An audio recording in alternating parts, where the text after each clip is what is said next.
Welcome back to Power in the Pause. This is your host, Chelsea, counselor, educator, and the voice behind She is Society.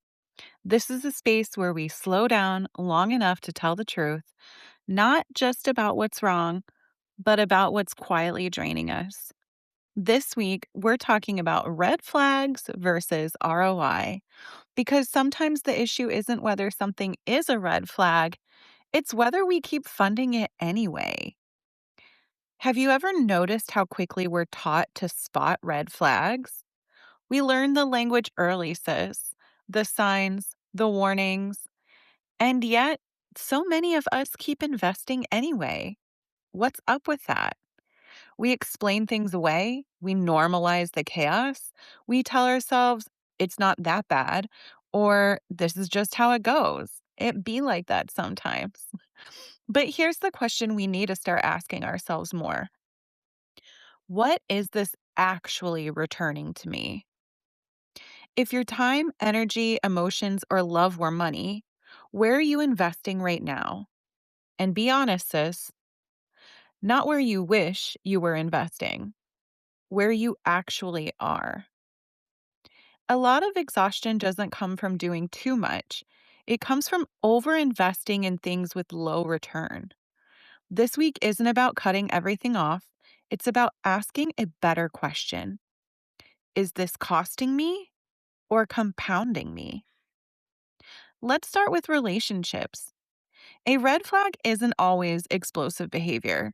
Sometimes it's subtle. It's feeling anxious instead of grounded, constantly explaining yourself, managing someone else's emotions, shrinking to keep the peace.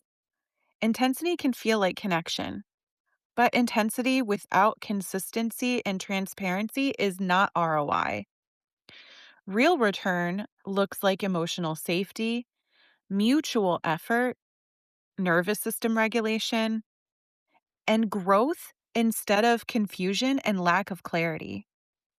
So pause here, sis, and ask yourself, is this relationship giving me emotional return or emotional debt? Because love shouldn't feel like something you're constantly paying off. Okay, sis, I'd like to invite you to pause together for a moment, wherever you are. Take a slow breath in through your nose, hold it gently at the top, and exhale through your mouth. Again, inhale, pause, exhale. And as you breathe, just notice what in my life feels expansive? What feels heavy? No fixing, no judging, just breathing and noticing, sis. Okay, now let's talk about work. So many of us were taught that exhaustion equals value, that being needed means being worthy. But burnout is not success. Nobody's handing out trophies for that. And overfunctioning is not alignment.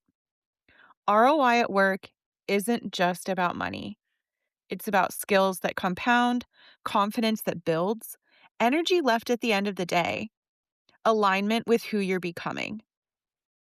And I invite you to ask yourself honestly, is this work expanding me or extracting from me?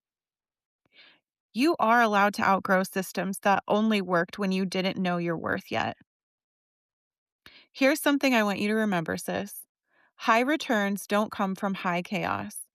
They come from consistency, repair instead of empty promises, safety over stimulation. If something requires you to ignore your intuition, override your boundaries, or abandon your body to keep it, the interest rate is too high. Discernment isn't judgment, it's information. So as you move through your week, I invite you to notice what you're choosing: familiarity or is it expansion? Is it chaos or consistency? There's no shame here. It's just awareness.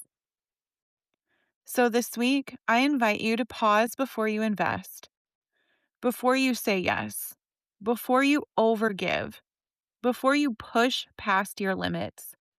Ask yourself, is this a red flag that's costing me or compounding me in building ROI?